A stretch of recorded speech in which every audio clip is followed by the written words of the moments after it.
Olá, meu nome é Larissa, estou aqui mais uma vez para fazer uma atividade proposta pela disciplina de Biologia de Micro-Organismos. Falamos sobre algumas doenças bacterianas em animais e pessoas. A atividade da semana tem várias doenças, tétano, tuberculose, entre outras, para a gente falar um pouco, escolher um e falar um pouco. Meu vídeo vai ficar um pouco ruim porque eu tô no trabalho e outra coisa, tá tendo muito movimento na rua, mas é para entender um pouco. E a doença que eu escolhi foi o tétano.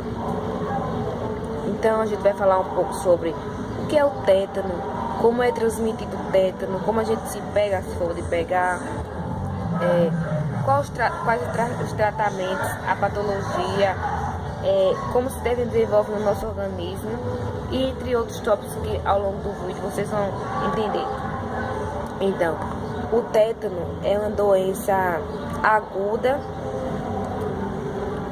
e grave que pode levar à morte. Então, o que é uma doença aguda? Uma doença aguda é uma doença que em menos de 3 meses a gente já se encontra debilitado. Ela é transmitida por uma bactéria chamada Clostridium tetani.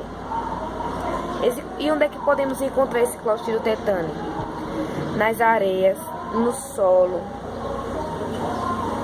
e em vários outros lugares.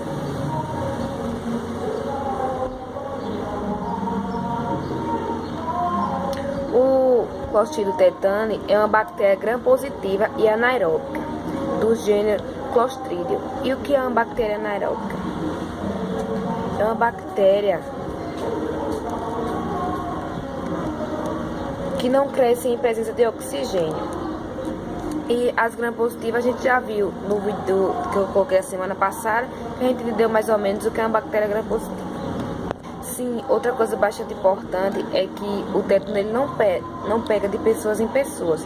Por exemplo, como a dengue, meningite, essas coisas que gripe, que a gente, ao estar perto de outra pessoa, aquela pessoa espirrar perto da gente, a gente pega. Não é uma doença assim contagiosa que pega de pessoas em pessoas. Então vamos lá para a transmissão. Como é que essa doença é transmitida para a gente? Ocorre pela introdução dos esporos da bactéria em ferimentos externos, geralmente perfurantes, contaminados com terra, poeira, fezes de animais ou humanos. Isso porque o bacilo se encontra no intestino dos animais. Isso é bastante interessante. Especialmente do cavalo e do homem, sem causar doença. E os esporos podem estar presentes tanto em solos contaminados por fezes ou por esterco, como na pele ou na poeira das ruas, por exemplo. Queimaduras e tecidos necrosados também são uma porta de entrada, o que favorece o desenvolvimento da bactéria. Não apenas pregos e cercas enferrujados podem provocar a doença. A bactéria do tétano pode ser encontrada nos mais diversos ambientes. Já a transmissão do tétano neonatal, também chamado de mal de 7 dias, ocorre pela contaminação do coto umbilical por esporos do bacilo tetânico, que podem estar presentes em instrumentos sujos utilizados para cortar o cordão umbilical ou em substâncias pouco higiênicas usados para cobrir o coto. Eu escolhi essa doença também especial, essa bactéria, porque meu avô faleceu pelo tétano, doença do tétano, né? Ele tinha diabetes, aí era muito teimoso, não regularizava a diabetes. Furou o pé num prego enferrujado. Aí deu tétano no pé por causa do prego. Então o prego estava onde? No chão, jogado na areia, que é uma forma de transmissão. E com isso ele teve que amputar o pé. E com isso, como quem tem diabetes é mais difícil para curar a doença, aí foi se agravando, que levou à morte. Por isso que eu achei esse tema bastante interessante, porque eu tenho um relato na minha própria família. Agora que a gente já viu como a transmissão ocorre, vamos falar um pouco sobre a prevenção. O que devemos fazer para prevenir essa doença infecciosa? Todos os ferimentos sujos, fraturas expostas, mordida de animais e queimaduras devem ser bem limpos com substâncias oxidantes, como o álcool, e tratados adequadamente para evitar a proliferação de bactérias nocivas no organismo, não só de tétano. O ferimento deve ser coberto com um gaze ou algodão limpo para evitar as contaminações. O tétano pode ser evitado vacinando crianças e animais e reforçando a vacina a cada 10 anos, usando soro antitetânico antes de intervenções cirúrgicas ou depois de ferimentos que possam facilitar a infecção. Evitar o contato das feridas profundas com terra ou qualquer sujeira.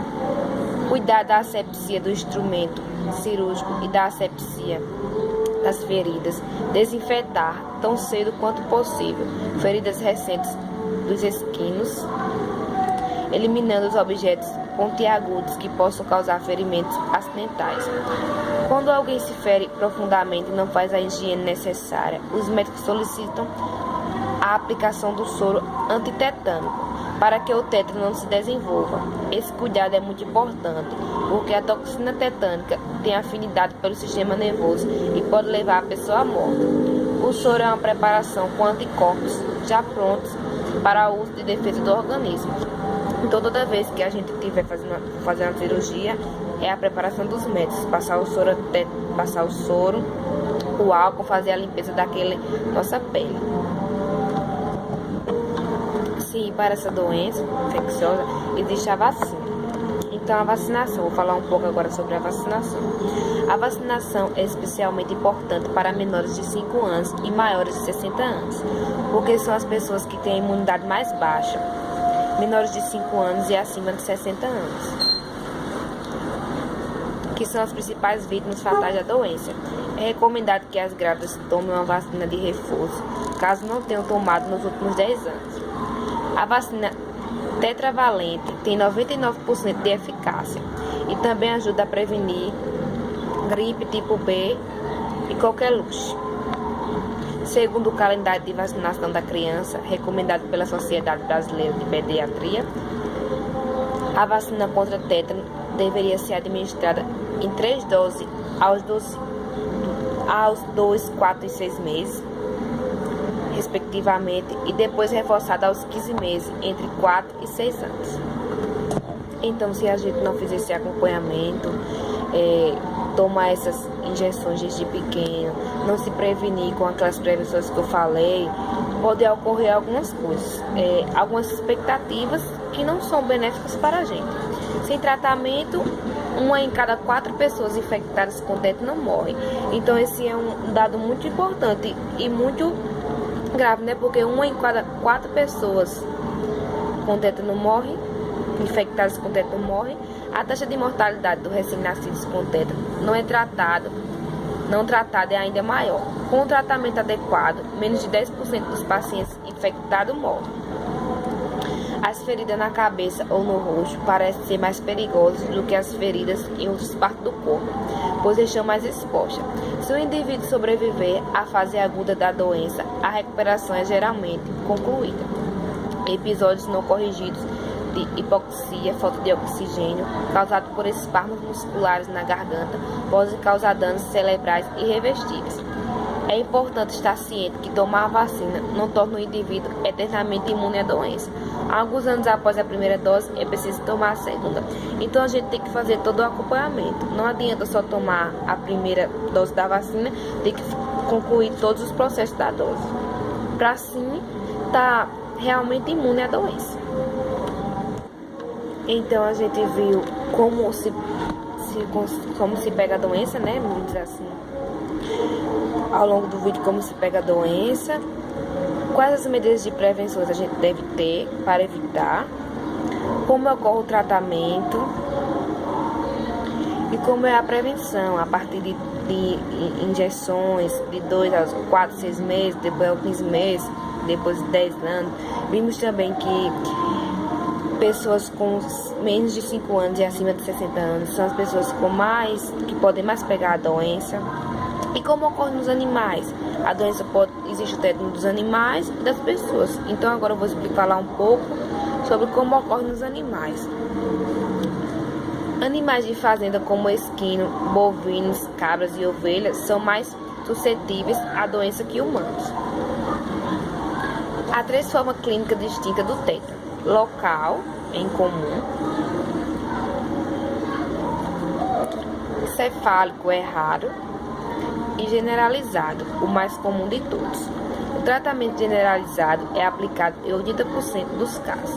No caso desses animais, o período de incubação varia normalmente de 1 a 3 semanas, porém, às vezes, dura até 4 meses, e é mais curto nos animais novos. Os principais sintomas dos animais quando estão com a doença do tétano: dificuldade em abrir a boca, dificuldade de engolir, rigidez muscular, principalmente no pescoço, grunhidos causados pelos espasmos, protusão da membrana, ventre recolhido, pescoço estendido para a frente e a cabeça mais ou menos fixa, patas abertas e tesas, lembrando um cavalete, narinas dilatadas, movimentos cada vez mais lentos até a imobilização total, espasmos generalizados, tremores musculares quando o animal é excitado. A morte ocorre em cerca de 5 a 15 dias por falta de alimentação, desidratação, paralisia dos órgãos internos ou acidose. Como o animal está impossibilitado de comer, vai haver desidratação no corpo dele, né? Porque doente ele não vai ter ânimo para comer. Algumas vezes no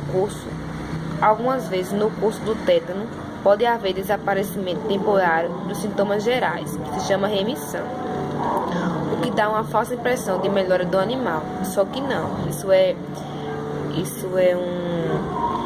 já tipo um sintoma do tétano. Dá uma de melhora, só que não tá melhor. Então esse foi o meu vídeo. Espero que tenha gostado. E é isso, até a próxima. Beijo.